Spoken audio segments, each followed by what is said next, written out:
Hey everybody, it is Kizzy V. Williams here.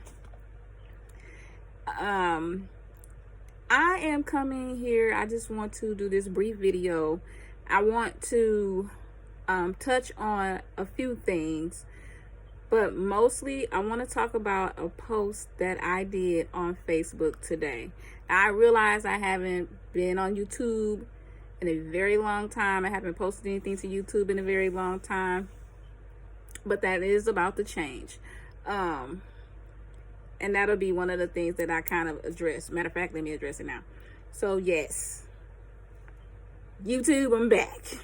All right, so I will be posting more to YouTube. I'm not sure the frequency yet. As of yet, I may post again tomorrow. I may not post again till next week. We will see what the Holy Spirit says, okay? In the meantime and in between time, we got video number 1. All right. Well, we have a recent video. Okay? All right. And so, in talking about like I said, addressing the post that I posted on Facebook today. I don't know if you're friends with me on Facebook, if you follow me on Facebook, hopefully you've seen it. The post said, I probably should pull it up, and I'm actually going to pull it up so I can read it verbatim to you all. Ooh, talk about not being prepared, honey. This is, by the way, this is a review video. But yeah, wait. So it says, I'm currently battling perfection paralysis. There, I said it. All right, so what's been going on with me recently in the past couple of weeks, I have been trying to locate myself, right? I believe in self-development, personal development. I believe in personal development and growth and education and constantly learning and things like that. I believe in that heavily. So in me believing in that, I was a part of a group called Daniel's Den. That is a group created by my pastor, Dr. Darius Daniels. Yes, I call him my pastor. He's the person who's feeding me right now in this season. There. Boom. So it's a group that he created. It's called Daniel's Den. And part of what he teaches is emotional intelligence. And in being emotionally intelligent, I'm trying to locate myself. Where am I emotionally? Why am I doing this? I'm doing this because 2024 has 2024'd. It's 2024'd on me. I've had quite a few transitions, shifts, changes, some up and downs, some hills, some valleys, some mountains. Things have thinged so far in 2024. Starting in January with my older brother Vaughn going into the hospital with a massive hemorrhagic stroke, and becoming his decision maker. Very emotional time, very, difficult time to navigate and everything. Not only was I his decision maker, but I was also fielding, not necessarily, I won't say fielding, but I was playing center for my nephew, who I'll call a quarterback. But I was in a role of protector. I was trying to be for him what I did not have when my father was in a difficult situation. I was trying to be for him what I didn't have when my mom was in the hospital, which is his grandmother. When she was in the hospital, and I found out that I was her decision maker. I found that out by she crashed, and I got the phone call, and that alerted me to the fact that I was her person. I was her decision maker. I was on her paperwork. She told those people my name. But anyway, so yes, I was wanting to be for him what I did not have when I was in those situations. And navigating that. And I won't tell too much of his business, but let's just say it was a emotional time. And then navigating that, dealing with that, still working 2 jobs and in school. I am a student. I am a bachelor's degree student. I'm an education major. Okay, so I'm still doing schoolwork, working 2 jobs, conducting the business that goes along with my brother, in the process of becoming his legal guardian. All of that. Also, not dealing with my family, and then dealing with my brother's family from his dad. It was quite a bit. A lot of decisions being made back and forth. It was an emotional time. Well, he was getting better. Neurologically, he was making strides. And we had no indication whatsoever that on April 7th, 2024, he would die. No indication whatsoever. And so it was a shock to us. It hit us, it was a blow. And again, me being the decision maker. So now we're planning a funeral. At that point in time, we're not planning a funeral, and I need to slow down. But we're planning a funeral, and all of the things that go along with planning a funeral. This is now the 4th time I've been in this space when it comes to funeral planning for a very close loved one. I was a part of the process for my grandmother, my mother. I was the sole person for my father, and now for my big brother. The person one of the people who took care of me as a child. This man took care of me. As he was 10 years older than I. Well, he was 9 years older than me when I was born. He turned 10 the year I was born. As his birthday is in May, I was born in February of 77. May 77, he turned 10. But this man took care of me.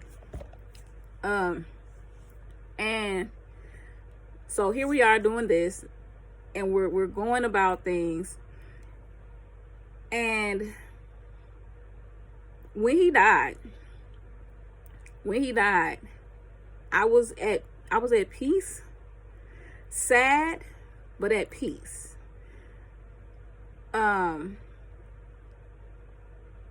that was so weird to me. I was like, wow, wow. You know what I mean? There are 5 stages, the 5 stages of grief. Some say 7, some say it's up to, I think, 12 or whatever the case may be. I'm gonna ride with the 5. I hit acceptance.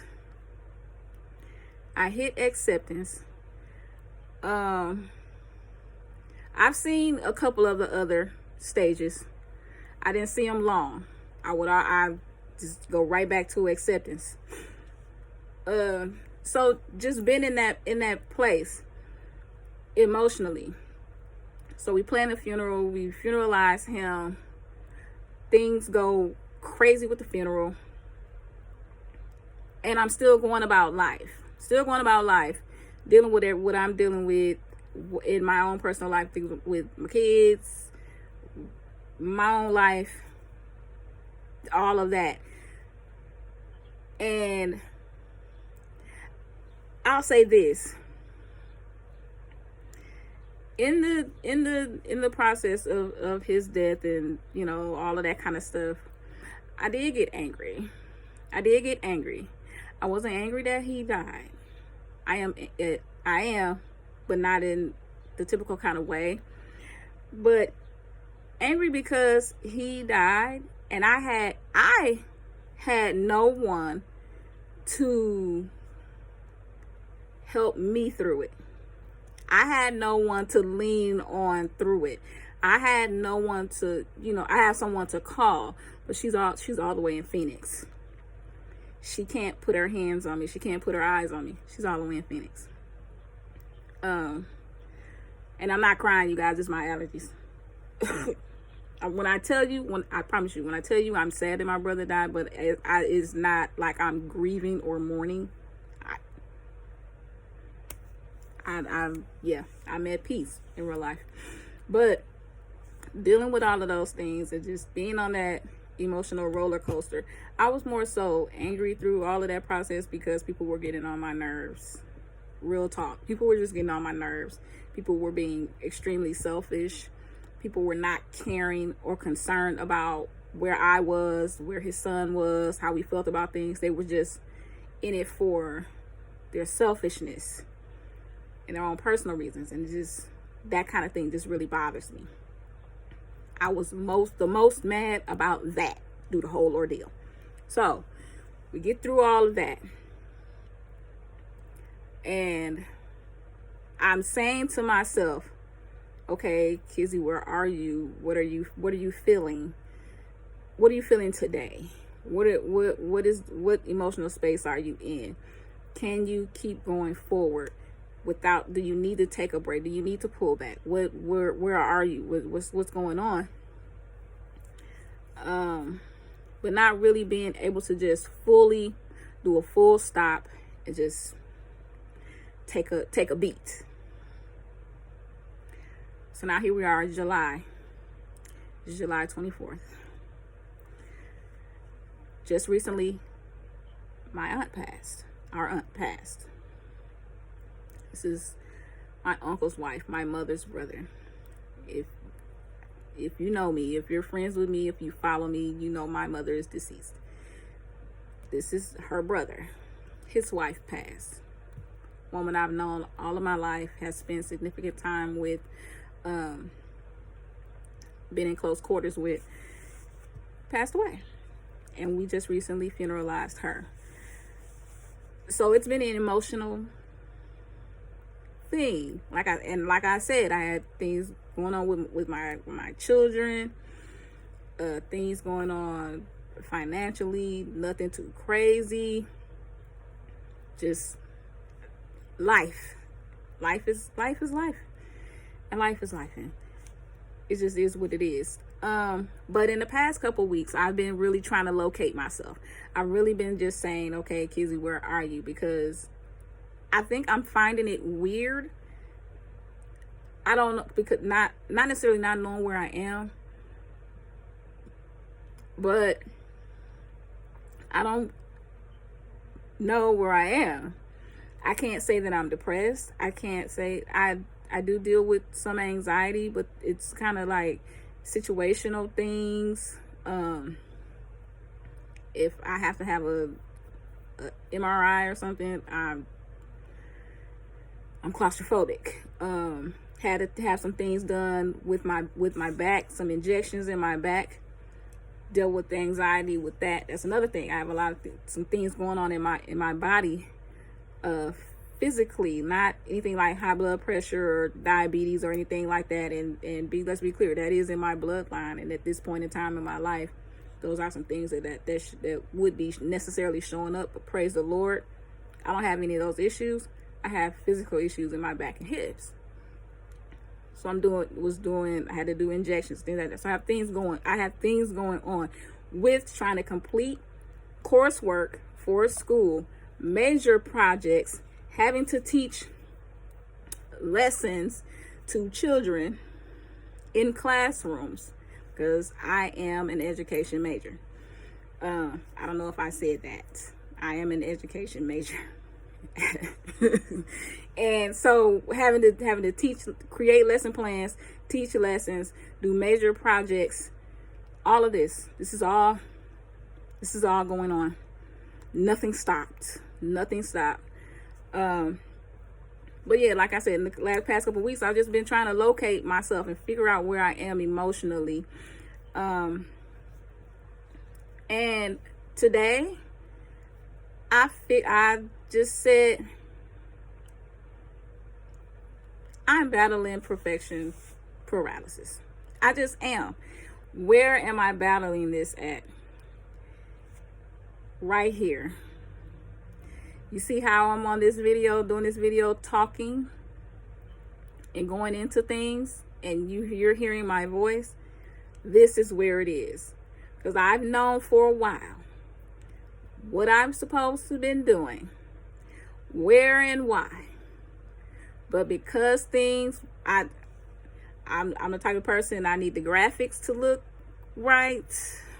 I need all the colors to color. I need all the fonts to fonts. I need the text to text. I need all of that. I need the make sure I got the content lined up in sequence. Before I need to make sure whatever equipment I need, I got it. Before I step foot out the door. Before I step foot out of the door. And in doing so, it has caused me to actually not do the thing that I know I'm supposed to do. Not only should I have been doing videos, like teaching videos, but also kind of like a podcast type of situation. Just perfection paralysis. I'm talking about I need the perfect, I need my setup to look good. I need the background to be perfect. I'm thinking about what my hair is gonna look like, all that kind of stuff. As y'all can see, I need my eyebrows done. Y'all got the curls. The curls is curling. I got on my Dream Team shirt. Y'all can see that Dream Team. My Change Church T-shirt, because I am a part of the Dream Team, the global Dream Team. But because the usher is gonna usher, even if it is on a global platform. That's neither here nor there. All right. But I have, I just been trying to find stuff that needs to be done first before I do the thing that I know I'm supposed to do. Can I tell you that delayed obedience is still disobedience? That's another post that I did. I was mostly talking to myself and other people that find themselves in the same place that I be in, where I know what to do, when to do it, how to do it, but finding different reasons to not do it. Now let me say this, because I am a teacher. Perfection paralysis is rooted in fear.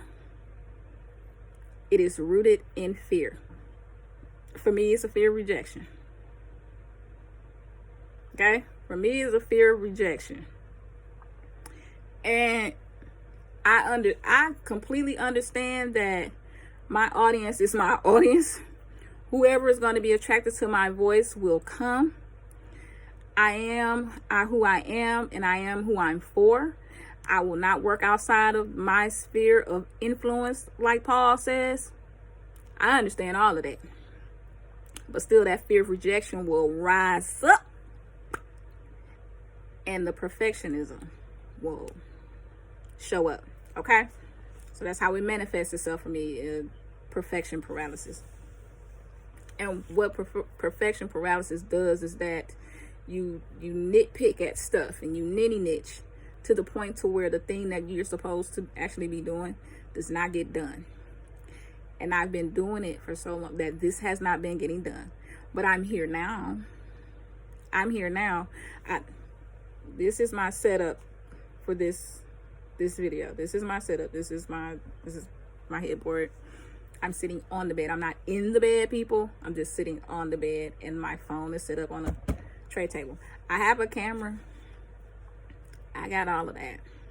I got lights. I got all of that. I don't have the software and stuff. My brother's just waiting for that. My brother's my tech guy. I have two older brothers. My oldest brother is my tech guy. And I told him, because he's just like, whenever you ready, I got you. I said, well, I'm going to wait until so and such and such. And that's another thing. I'm also trying to move.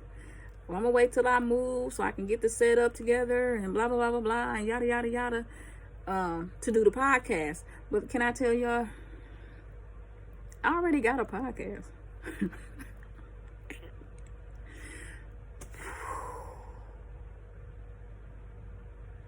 Y'all, that fear of rejection is a beast. I'm telling you, it is a beast.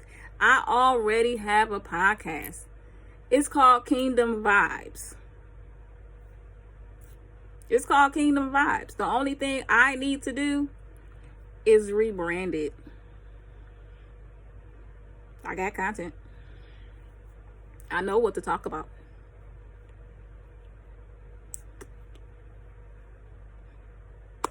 See how Satan works? See how the Satan works? That's okay, because we out here now is PD say. But yeah, I really wanted to come out, do this video and touch on that. I also really wanted to do this video to get it done. And no longer allow fear to hold me back from doing what it is that I know to do. Because another trick that happens for me, and I don't know if it is for you. If it is, chime in the comments. It's confusion. Confusion about what I know I heard. I know what I heard. I hear God. That ain't the question. I know what I heard. But then confusion comes up. And when I get confused, I know that's the enemy, because God is not the author of confusion. God is like, I said what I said. I'm not going to say anything different, because you already have your instructions. You already know what to do. Just do what you know to do. And I won't go into great detail. I won't go into detail probably at all right now about all of the things. You'll see what they are that I know that I'm supposed to be doing. All right. And that I've gotten the green light.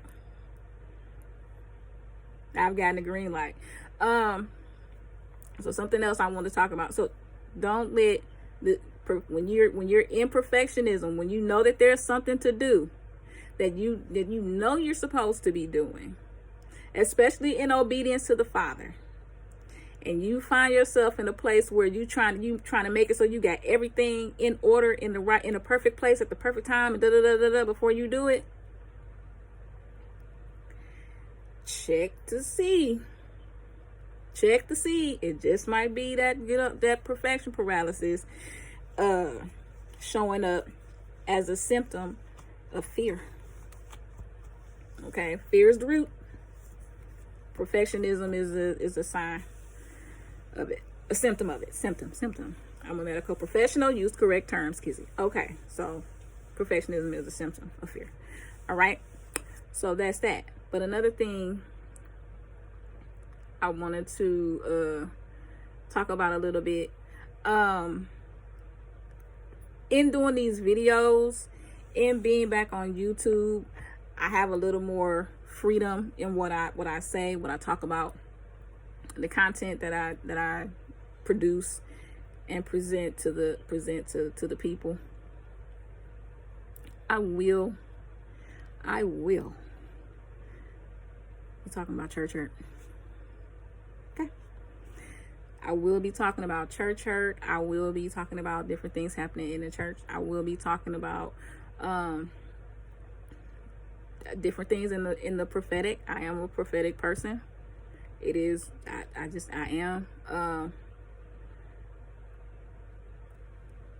Because this is the time that we're in. This is another reason why I just really needed to get out here and start getting this done. We are in a time where we just need to be doing what we know to do. The time is now. That's the time that we are in. So yeah, be on the lookout. I'll be back with another video. Again, I just really wanted to touch on that post that I did today. Perfection paralysis. Yep, I was stuck. And I was sticking myself. But yeah, we're past that. But no, I won't even say we're past that. I won't even say that we're past that. And I'm going to choose my words carefully because I do understand the power of words. I do understand that as a prophetic person, I have to be careful of what I put out here in the atmosphere. Okay? So when it comes up, I'll face it. If it comes up, I'll face it. I'll do what I need to do to get past it. I'll do what I need to do to push forward. And I want you to do this. I want you all to do the same. When you find yourself in perfection paralysis, I want you to do what you need to do to move forward.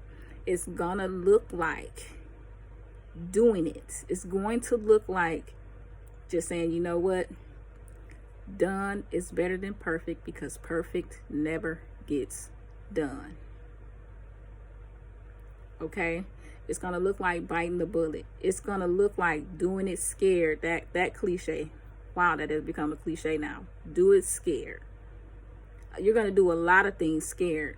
There's going to be a lot of times where fear is going to come up because, you know, God doesn't necessarily ask us to do small things. It may seem small and insignificant, but it's big in the spiritual realm. It's big in the spiritual realm. And so there will be opposition at times, or all kinds of things. We'll get in our own way, and sometimes there will be demonic opposition. But guess what? Come to expect it and say, come what may and may what come. I have an assignment that I have to fulfill. Just like if you were in school and there's an assignment that you need to turn in, you're going to turn in that assignment because you want the grade, right? We're here in the kingdom. We each have an assignment, and our assignments can be life and death. Okay?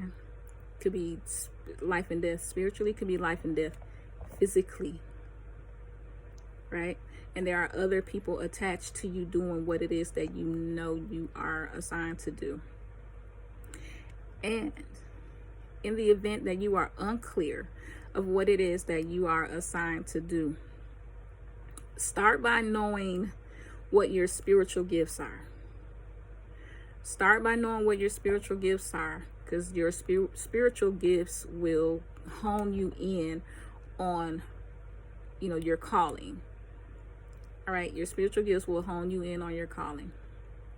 I know that I'm put on this earth to teach.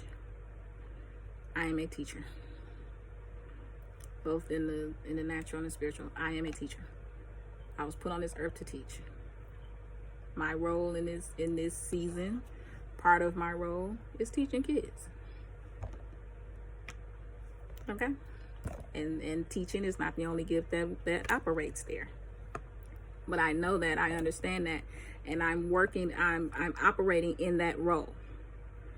I'm operating in that role as a teacher, working with children, impacting kids right now. Okay? I understand that. So if you don't know where you're supposed to be, what you're supposed to be doing, let me encourage you to start by knowing what your spiritual gifts are. Know what your spiritual gifts are. Know what your dominant gifts are. Your ministry gift, those are, the Ephesians 4 gifts, the fivefold, what people call fivefold ministry gifts. Ministry gifts, your manifestation gifts, those are the knowledge, wisdom, prophecy, faith, those things. Motivational gifts, teaching, exhortation, things of that nature. So know what those gifts are for you. Know what your dominant gifts are in those areas. Okay. And when you know what those are, those will hone you in to where you're supposed to go. Also know where your natural talents lie. Know where your natural talents lie. I have a natural knack for wanting to know something. I have a natural knack for learning things and being able to teach it to someone and they excel at it. I have a natural knack for that. I've done that naturally. So know what your natural talents are. Know what your acquired skills are. Okay, know what the things that you learned, that you honed in, that you mastered. Know what those are. Your natural skills are things that you're born with. Sorry. But know those things. Know those things, and those will hone you in. I won't go into a whole lesson on purpose, calling, get spiritual gifts, anything like that. But yeah, I want to encourage you to know your role in this season, to do your role, accept the invitation to do what you are called to do in this season, and don't let paralysis stop you. Another thing, and I'm gonna end this. Another thing, please understand that what you are called to do may not look like traditional type things. It may not look like what everybody else is doing. It may not look like what you're used to. It may not look conventional as far as the church or whatever the case may be. If you are sure of what you're called to do, and you're just like, man, I've never seen this like this before. I'm unsure. Is this really what he's saying to me? Step out there. Step out there. Because what do you have to lose by being obedient? Right. Okay, so I'm going to call it. It has been my pleasure, for real. It has. And let me just express before I end that I'm happy I did that. I'm happy I'm here. I'm happy to be back. And we'll do what it do. It'll be what it be, and it is what it is. But I love kingdom work, so yeah. All right, gang. Thank you for watching. Thank you for tuning in. Please come back. Also, if you're new to the channel, I have other videos. I have older videos on here. Check those out. Kizzy from way back. Check them out. And please make sure to come back for new content. Okay? Please make sure to come back for new content. All right? Happy to be back on YouTube. You will see me again. Thanks for tuning in. It has been a pleasure. And I have been Kizzy V. Williams.